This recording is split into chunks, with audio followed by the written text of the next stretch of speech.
Mamaya, kikwento ko sa inyo. Impeachment complaint against you is a witchcraft. Witch hunt pala. Ano witchcraft? Witch hunt. Dili siya witchcraft. Mo ginatinuod na kay ginabarang na yun. To tinuod yun. Kasi binabarang siya nung nasa palasyo. Di ba may balitang ganun? Pero ewan natin, wala pa tayong ebidensya. No? Because you're a diamond, ma'am. It's just nag-bounce back lang sa ilaha, ma'am. Correct. Dili po nalayo ng witchcraft na ba? Kay duda na ako ni abot na gid sila sa witchcraft sa ilahang kuan. Sa ilahang kagustuhan na Ma-impeach ka, ma'am. yes, matanggal ko sa pwesto at I'll be out of their way. Wala ko ay ang witch hunt, well obvious naman na no, makita ninyo ito. Unang-una makikita ninyo nung budget hearing last year, no, na ang lahat ng tanong nila ay tungkol confidential funds lang. Meron lang silang inutusan na magtanong konti about sa budget proposal ng OVP na wala namang confidential funds, pero lahat ng tanong nakikita nyo, nagbabasa sila ng script at lahat yon confidential funds dahil doon nila kinukuha yung information nila na pang-atake at ngayon nalaman natin doon din pala nila kukunin yung information nila para sa impeachment. At kung maalala ninyo, ang presiding member ng House noon ay si Congresswoman Stella Kimbo at sinabi niya talaga on record na let's stick to our plan. Klaro yun. Ang sunod doon, kung nakikita ninyo ay yung pagkuha nila sa confidential records, no, sa Commission on Audit. Ang ginamit nila is order galing sa House of Representatives para kunin yung mga documents doon sa loob ng Commission on Audit. At nagbukas pa sila ng hearing na para mabigyan ng semblance ko ng legitimacy yung ginawa nilang illegal na Alvin, meron ako sa yung message. Parating nyo nga ito kay Alvin. Tanong nyo nga kay Alvin kung ano yung niya, kung ano yung cellphone niya. Kung USB-C ba o iOS na yung lightning pwede paki-ask na lang kung meron naman kakilala kay Alvin, ha.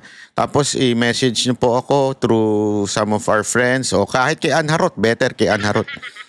Para makabigyan kita ng mic na merong dead cat ang tawag doon, yung para sa hangin, hindi siya ganyan. Hindi kasi alam mo, he's doing his job well. Sabi ko nga, ang lupit nito, nakaabang lang sa labas.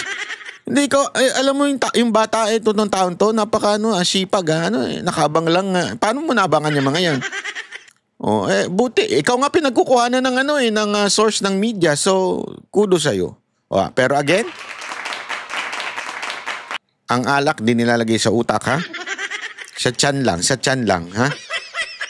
Tuloy. Mga documents sa Commission on Audit. At nakita ninyo, nung wala na silang maitanong, dahil wala ka namang makikitang pagkakamali sa mga ginawa, ay lumipat na sila doon sa impeachment puno. At nakita ninyo doon sa impeachment puno nila, nakaapat sila na articles of impeachment dahil hindi nila talaga magawang mabuo ng isang complaint na makatotohanan at meron talagang mga credible na evidence. So, hindi na yan siya lingid sa kaalaman ng karamihan ng ating mga kababayan. Kita nila kung ano nangyari. Correct, ma'am. Ma'am, on a different topic po. Okay lang. Ma'am, my question kasi is that tinanong ko kay Attorney Kaufman, ano ang reaction niya sa sinabi ni Secretary of Justice Remulla na allegedly na-destroy na daw yung evidence, kaya hindi na sila makapag-file doon sa local court sa Pilipinas, and they're ceding the issue or the situation dito sa ICC. Sinabi ni Attorney Kaufman po na as far as destroying evidence is concerned, wala pong ginawa si PRRD because that is a criminal offense. Ano po yung reaction ninyo, ma'am, sa statement ni Secretary Remulla na wala na daw evidence? A lot of Filipinos are thinking, if there are no evidence in the Philippines, what kind of evidence will be presented before the ICC? Gawa-gawa talaga na ebidensya. At yung ibang Yan, issue na naman yan eh. Yung sinabi ni BP Sara Duterte na gawa-gawa. Issue ngayon yan sa mga ulul.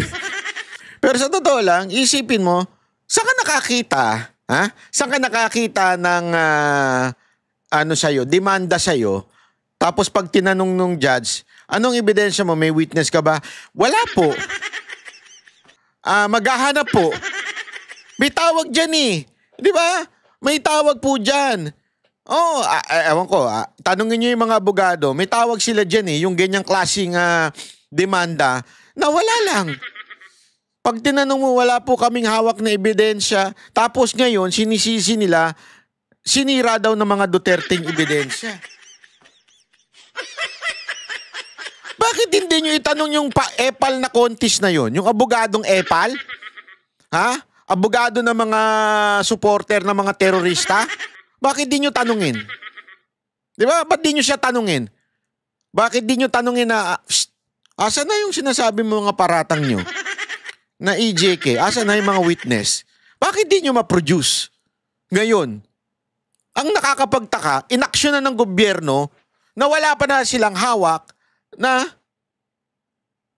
witness or any evidence. Tapos sasabihin, sinira kasi ng mga Duterte.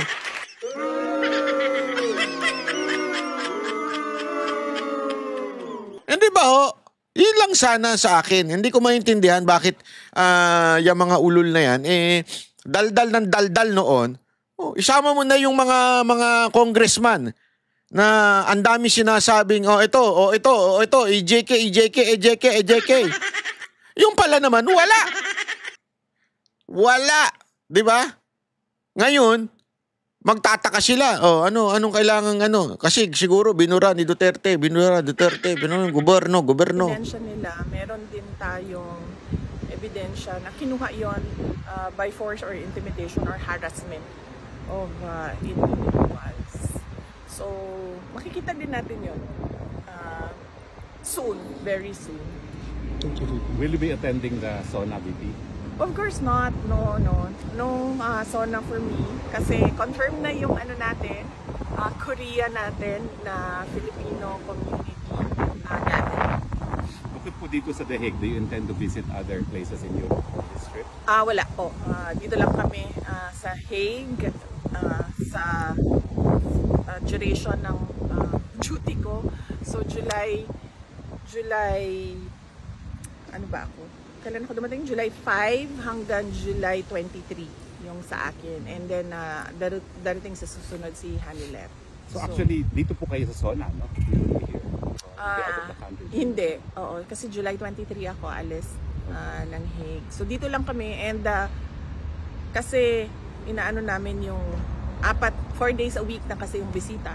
So minamaximize namin yung grant ng detention unit na 4 times a week pwede bisita. Your reaction po na gobyerno ng Pilipinas ang gagastos para sa 4 na witnesses by way of cooperating with the ICC? Well, nakakalungkot. Dahil unang-una, sinasabi nila walang ebidensya, pero meron sila ngayong witnesses na kaya naman nila pala bayaran yung pagbabiyahe. Pero nakakalungkot kasi sobrang bagal ng galaw nila para sa ating mga kababayan na naiipit sa kaguluhan sa Iran at sa Israel. Kaya kaya nakikita natin at nakikita ng taong bayan nasaan ba talaga yung priorities ng administration na ito. Apparently puro politika lang yung paninira sa politika lang yung kanilang. Grabe, no? Tama siya eh. Yung sinasabi niya dito, play natin ulit, 4 days a week na kasi yung bisita. So, minamaximize namin yung grant ng detention unit na 4 times a week pwede po. Your reaction po na gobyerno ng Pilipinas ang gagastos para sa apat na witnesses by way of cooperating with the ICC? Well, nakakalungkot. Dahil unang-una, sinasabi nila walang ebidensya, pero meron sila ngayong witnesses na kaya naman nila pala bayaran yung pagbabiyahe.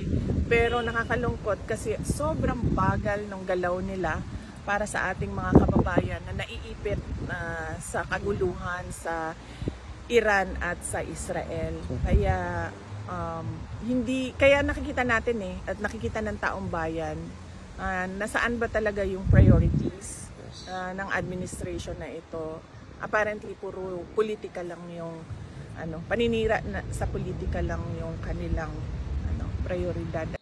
Nagigets yun, tindi, no? Lupit ng gobyerno natin, ano? Pagdating doon sa mga OFW dapat i-repatriate, hindi nila ginagawa. Para bagang pinanghihinayangan nila yung pera. Pero pagdating naman sa mga witness, sila naman na magbabayad para ibiyahe papunta sa ICC. So, yung kasinungalingan na hindi nakikipag-cooperate ang Pilipinas, alam natin isang malaking kasinungalingan. Di ba? Isang malaking kasinungalingan po na hindi nakikipag-cooperate ang Pilipinas. Ayaw na lang kasing aminin na kayong gobyerno, particular na, ikaw, tinatawag nating, sabi nga, sino man kanino ko narinig to? Mar. Si kay Sas, sabi ni si Sas. Kayong Mar. Anong Mar?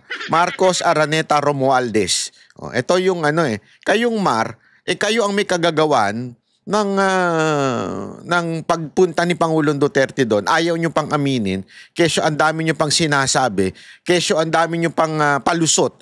Ngayon, nangangailangan ng assistant itong mga witness, bigla ninyong kayo na magbabayad, kayo na magdadala, kayo na ang mag-shoulder, di ba? So, ibig sabihin, talagang meron kayong partisipasyon. So isang malaking kalokohan na sinasabi ninyo na wala kayong partisipasyon. At nakakalungkot nga, mas inuuna nyo pa yan kesa yung tulungan ang ating mga OFW. Mas priority nyo. Kaya ang ibig sabihin lang, it simply says something about this Mar government. Ano yun? That the Mar government is focusing on politics, not on serving the people. That's the truth. Diba? You are focusing so much on bringing down your political enemy. Diba? Instead of focusing on solving the problems of our OFWs and our kababayan here in the Philippines. What kind of assholes are you? Mother, father? Gago! Talay. Hindi yung mga mamamayan. Ma'am, on a different, parang susundan ko yung question, ma'am, by the way. Sinabi po ni President President Marcos na i-stop na daw po natin yung pamumulitika at it's now time for us to work. Siguro tumingin siya sa salamin, no? Pag sinasabi niya yung stop na ang pamumulitika kasi sila yung namumulitika. Ang ginagawa lang namin lahat ay sumasagot kami, di ba? Attorney Harry Tama. Roque, ikaw isang biktima ka din.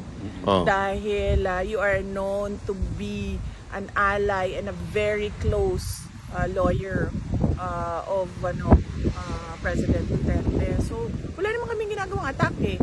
Ang sa amin lahat ay sagot at depensa. So, sila ang tumigil at sila yung nasa administrasyon, sila yung tumigil at sila yung tumutok sa kung ano yung dapat na ibigay para sa taong bayan. Yung special affirmative defenses po sa impeachment, yung hindi pwede mag-carry over at saka barred na impeachment complaint, how confident are you that the Senate will resolve that first before hearing the individual articles of impeachment? Paniwala ko naman, madami sa kanila ang abogado doon and syempre yung iba ay supported by lawyers as well. Unahin muna nila yon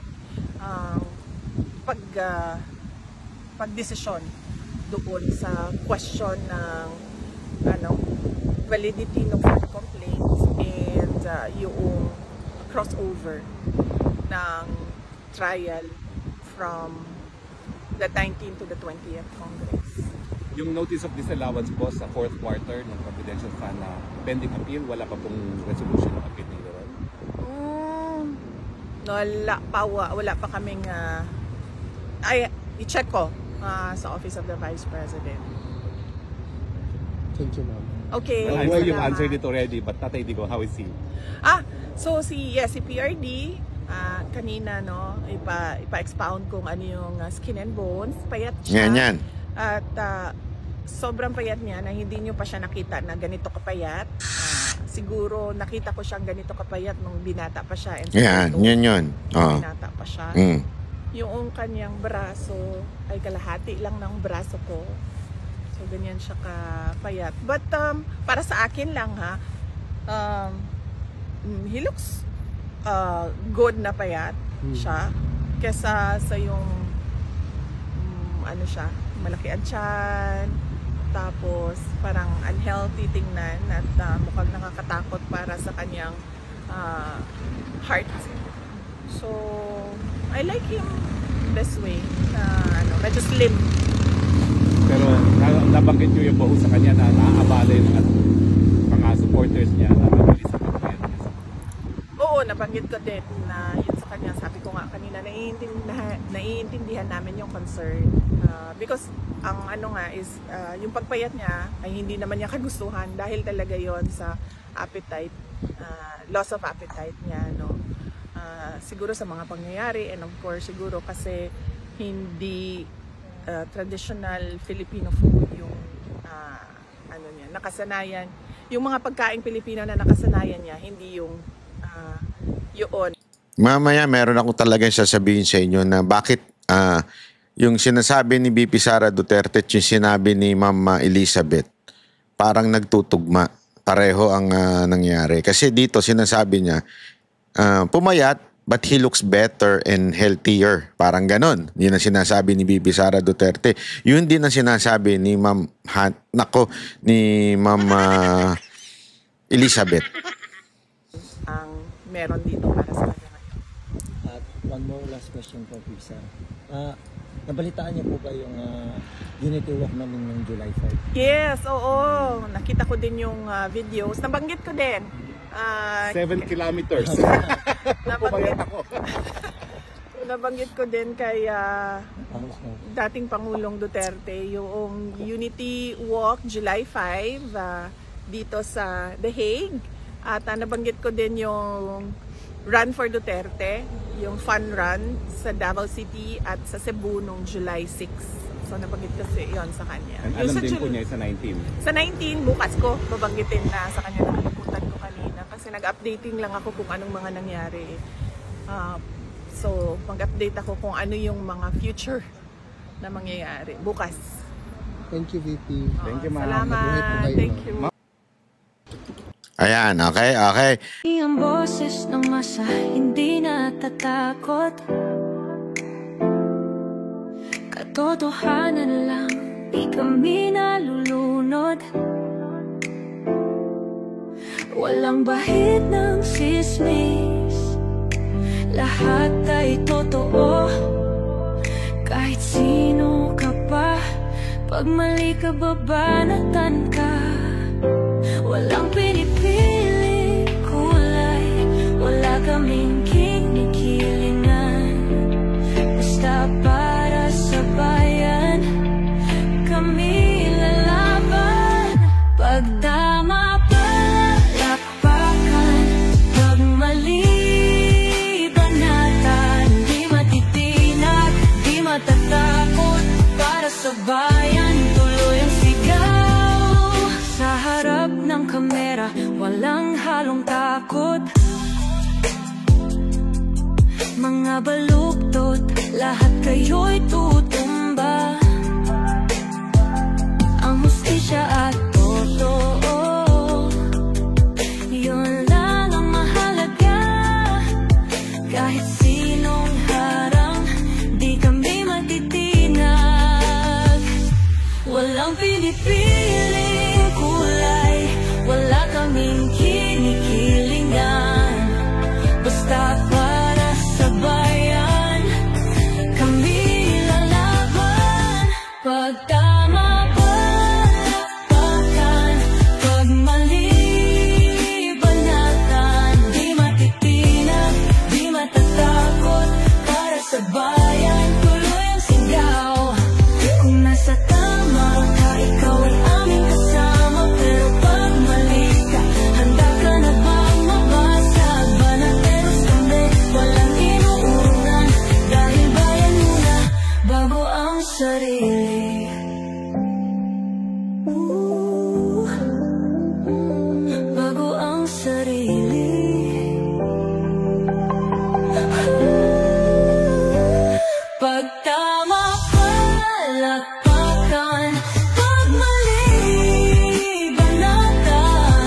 sa harap ng